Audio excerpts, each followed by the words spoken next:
Hello, how you doing?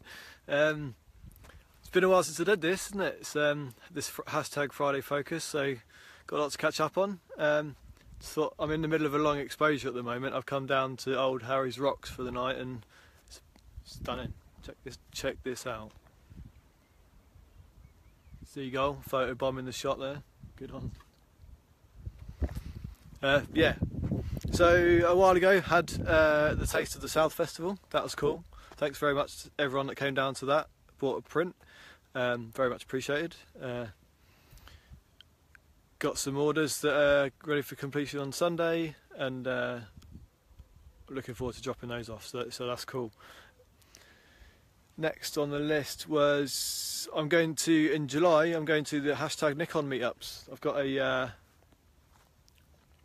workshop up there. Nikon invite you along to a workshop. You put your name in the ballot, they choose your name out, and you go along and you do a workshop, which is awesome. Lake District's very picturesque place. Hang on a minute, I'm just going to make sure got another 5 minutes yet. I'm in the middle of a 9-minute exposure with this shot here.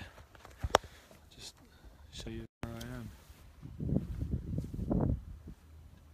Soaking in all that beautiful purpley light, which I love. So yeah, hashtag Nikon meetups, going to that in July. That's going to be awesome. Lake District. What else is there? I've not done anything instructional yet. I'm aware Andrew Montague has asked for some HDR stuff, or bracketing your exposures, helping you control your contrast in a scene. I'm going to get onto that. I thought whilst I was here I'd go through kind of my workflow when I'm setting up for a shot. So you'll notice from that shot just then that my camera is currently on a tripod. It's got my filters on the front, slowing my exposure down. So how do I get from my kit in my camera bag, which is set up over there, doing a 9-minute exposure? Well, before my camera goes anywhere near its tripod, I hold my camera in my hand to get because I think before you are able to know how to expose for a photograph, you need to know how to see a photograph. So you want to be aware of your compositional techniques. I've done a couple of hashtag Friday focuses for that. I'll do some more. There are various compositional rules to follow, but don't get bound by the rules. One of the compositional rules is in fact to break the rules, so that's probably one of my favourites. So yeah, I hold my camera in my hand, look through the viewfinder, not the LCD panel on the back, but straight through the viewfinder, so I know exactly what my lens is picking up, and I know exactly what the picture's going to look like when I'm finished with it. Once I'm happy with what I'm looking at through the viewfinder, I then need to put it on a tripod and try and get the legs at the right height and the tripod head at the right angle to replicate what I just saw through the viewfinder. After that, it's getting my exposure dialed in. So I need to be aware of the 3 sides of my exposure triangle. ISO, which is the camera. I'm not going to go into too much detail on what they are. ISO is, I'll do another lesson for that if you like. ISO is the camera's sensitivity to light.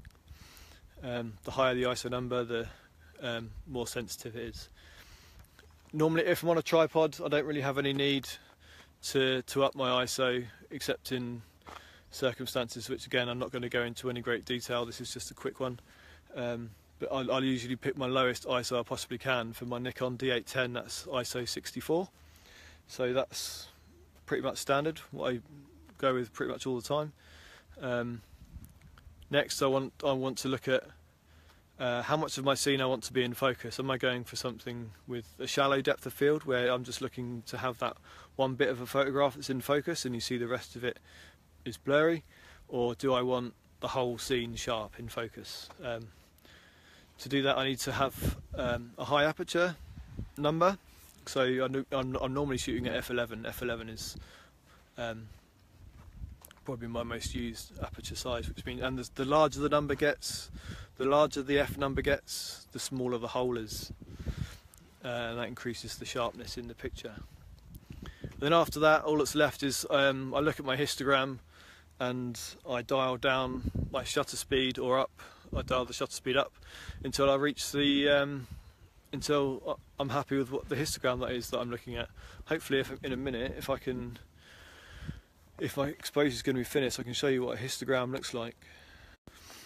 Might not be enough time, but all that colour's gone now. The sun's gone down. End of the golden hour. No more purple left. So, any questions on that so far?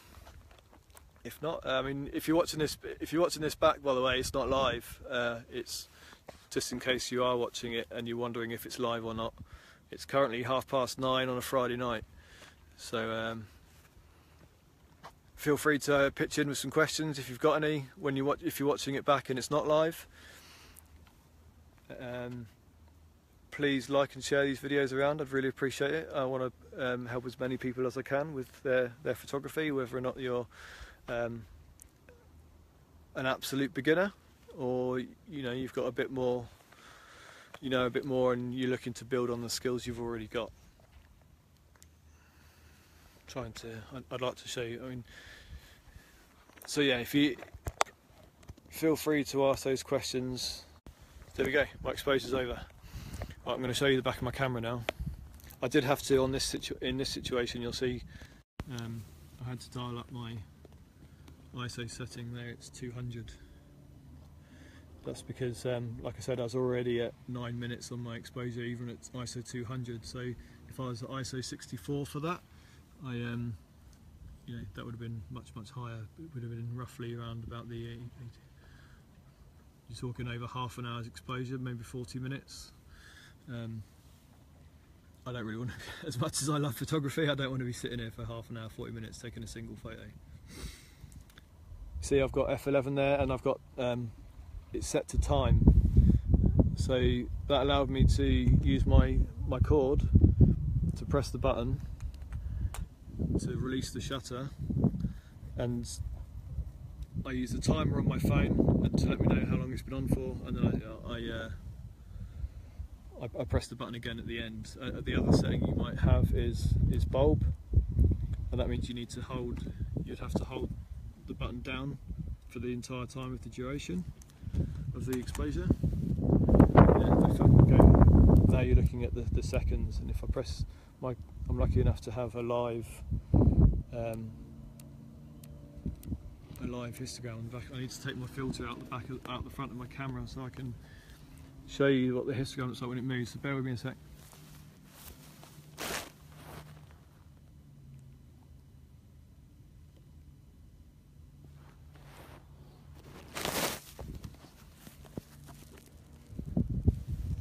Right, so there we go. That's what you see the histogram there in the bottom right hand corner. So where you can see the white, that's all the detail that's in the photograph. That's everything that the camera's picking up, and if I'm increasing that shutter speed, see everything's moving down to the left, and as I increase my shutter speed, the exposure is increasing and the histogram's moving further to the right. So that was all of that was basically the second step really of my camera workflow when I'm setting up on location. So that's some brief bits about the exposure triangle. Sorry, I'm just putting my filter away. They're not cheap, so I don't want to drop it. Exposure triangle. There you go. Job done.